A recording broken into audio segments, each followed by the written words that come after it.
গেছেন বা মানে একটা এজেন্টের কাছে গেছে, যেখানেই যান 5 লাখ টাকার এফডিআর করবেন। এখন এফডিআর আপনার ব্যাংকের একটা 7% রেট আছে বর্তমানে। এখন এমন আপনাকে বা আপনি বলতেছেন এই লাখে 1000 টাকা ইসি ইত্যাদি ইত্যাদি, কোনো এজেন্ট লুবি হয় আপনাকে বললো, যে কেউ হতে পারে, এটা যে কেউ, যে ঠিক আছে তো লাখে 1000 টাকা দেবো, কিন্তু আমি কোনো ব্যাংকের কাগজপত্র দেবো না, ব্যাংকের সব কিছু করবো, আমি একটা লিখিত ডকুমেন্ট স্ট্যাম্প টুম করবো, করে আপনার সাথে চুক্তিবদ্ধ হয়ে 5 লাখ টাকা জমা দিল। এই দিকটা ছবি তুলেন, ভালো আসবে।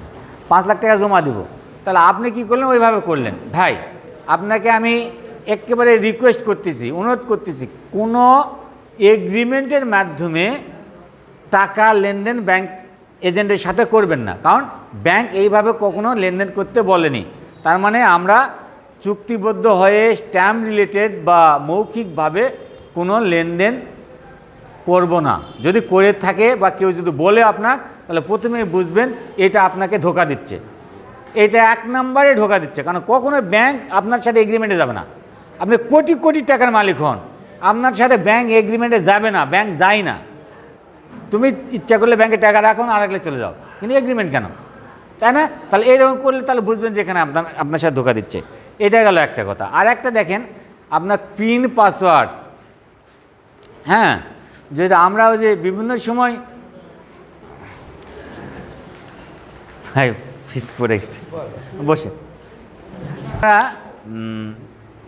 এই যে বিভিন্ন অ্যাপস ট্যাপস ইত্যাদি আছে না, এর মাধ্যমে আমরা অনেক সময় লেনদেন করি। তাই এইটা করতে যাই ওই যেমন ঝামেলায় পড়া হয়। কি পড়া হয়? অনেক সময় ওই যে জিনের বাচ্চা বলেন, ইসি বলেন, বলে কি চাই, পিন পাসওয়ার্ড চাই। ভাই ব্যাংক কখনো পিন পাসওয়ার্ড আপনার কাছে চাইবে না, এটা ব্যাংকের দরকার হয় না।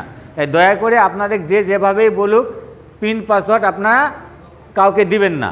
আর একটা বলি, আমরা এটিএম কার্ড আপনারা আপনাদের কাছে অনেকের আছে, বা যারা অ্যাকাউন্ট করছেন নিছেন আছেন, তাহলে এটিএম কার্ডের টাকা কোথায় ওঠে? এটিএমে যায় ওঠে। হ্যাঁ, তাই এই এটিএম কার্ডটার ক্ষেত্রে আমি আপনাদের কাছে আর একটা সতর্কবাণী দেন, আপনার এটিএম কার্ড অন্য কাউরের মাধ্যমে হাতে দিয়ে টাকা তোলার জন্য দিবেন না।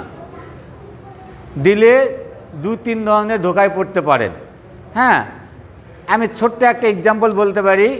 যেমন মনে করেন আমার এটিএম কার্ড আমি একজন হাতে দিছি, বা সে যেভাবে হোক গেছে, এটিএম বুথে যায় এই ধোকা দিতে যায়, অত জানে না, কোনো কারণে ভুল হয়ে গেছে, হওয়ার পরে পাশের একজন হেল্প করতেছে, যে ভাই দেন তো, আমি হেল্প করতেছি। আপনার সাধারণ লোক, ওর হেল্প দিয়েছেন, ওই হেল্প নিয়ে একই এটিএম কার্ডের চিনা তো মুশকিল, নিয়ে ওই আপনারটা ওর কাছে রেখে ওরটা আপনার কাছে দিয়ে দিল। পিনটা কিন্তু ওকে জেনে গেছে, দিয়ে দিল। দিয়ে দেওয়ার পরে কোনো কারণে টিপাটিপি করে, না ভাই কাজ হচ্ছে না, ব্লক হয়ে গেছে। তাহলে আপনি তো ঘুরে চলে আসবেন, আর আসলটা আপনারটা কিন্তু সে নিয়ে নিল। যে যখন নিয়ে নিল তখন কিন্তু আপনার টাকা ওই আপনি যাওয়ার 10 মিনিটের পরে সব টাকা তুললে ওই গায়ে। আর অর্ডার যখন 2-3 বার পাঞ্চ করবেন, এটিএম কার্ডের ভিতরে আটকে যাবে। আটকে গেলে আপনি তো আর পাবেন না, ওই কার্ড তো ব্যাংকের কাছে চলে যাবে। তাহলে ব্যাংকের কাছে চলে গেল, ওই আবার তখন কমপ্লেন করে ব্যাংকের কাছ থেকে কার্ড নিয়ে এলো, কিন্তু আপনার টাকা তো অন্যভাবে তুলে নিল। এটা কিন্তু এখানে হচ্ছে। তাহলে এই দিক থেকে আপনারা সাবধান থাকবেন। আর সবচেয়ে বড় কথা হলো, আমি যদি সচেতন হই, তাহলে আমি নিরাপদ থাকলে আমাকে কেউ ঠকাতে পারবে না। এটা আমি আপনাদেরকে রিকোয়েস্ট করব। আর একটা মেন জিনিস বলবো, ভাই আপনারা দয়া করে কোনো এজেন্টের কাছে যায় যদি ব্যালেন্স চেক করতে যান, ব্যালেন্স মানে আমার অ্যাকাউন্টে টাকা কত আছে, এইটা করতে যায়, এই ব্যালেন্স চেক করতে যায় আপনি যেটা করবেন, বারবার বলতেছি, কিন্তু এইটা মনে করেন মানে সাবধানতার জন্য বলতেছি, যে আপনি যখন ব্যালেন্স চেক করতে যাবেন তখন বলবে যে আপনার অ্যাকাউন্টে কত টাকা আছে ইত্যাদি। আপনি টাকা যেটাই বলবেন যে মোবাইলটা ওর কাছে দিবেন না, কারণ এই মোবাইলে যখন ওর কাছে দিবেন তখন এই মোবাইলে মেসেজ যায়। হ্যাঁ, মানে আপনার টাকা ব্যালেন্স চেক করতে যায়, যদি টাকা উত্তোলন করে নেয় তাহলে তো আপনি ধরা খাই যাবেন না। তাহলে আমরা 2-3টা জিনিস খেয়াল করব। আমার অ্যাকাউন্টে টাকা জমা উত্তোলনের ক্ষেত্রে প্রিন্টেড স্লিপ নিব, এবং আমার ব্যাংকের যখন এসএমএস আসবে, অ্যাকাউন্টে এসএমএস আসবে, সেই এসএমএসটা আপনারা দেখে নেবেন যে সঠিকভাবে এসএমএস যে টাকার অঙ্কটা আছে কি না। তো টাকা উত্তোলন, জমার ক্ষেত্রে প্রিন্টেড স্লিপ নেওয়া, এসএমএস চেক করা, এই তিনটা জিনিস যদি নর্মালি আপনার ঠিক রাখেন তাহলে আপনাকে কেউ ঠকাতে পারবে না। তাহলে আমি এবার যদি আপনাদের কাছে সামারি টানি, দেখেন 4-5টা পয়েন্ট। আমি যখন টাকা জমা দিতে যাব প্রিন্টেড স্লিপ নেব, এসএমএস বুঝে নেব। উত্তোলনের ক্ষেত্রে জমা দিতে যাব প্রিন্টেড স্লিপ নেব, এসএমএস বুঝে নেব। তারপরে কি, মৌখিকভাবে ব্যাংকের নাম করে এগ্রিমেন্টের মাধ্যমে কোনো টাকা লেনদেন এজেন্টের সাথে করব না। যদি করে থাকি তাহলে বুঝবেন ওটা আপনাকে ধোকা দেওয়া হচ্ছে।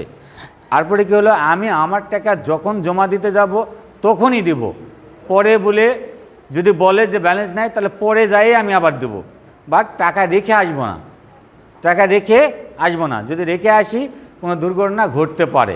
আমি বুঝলাম ঘটলো না, কিন্তু ঘটতে তো পারে, গেল।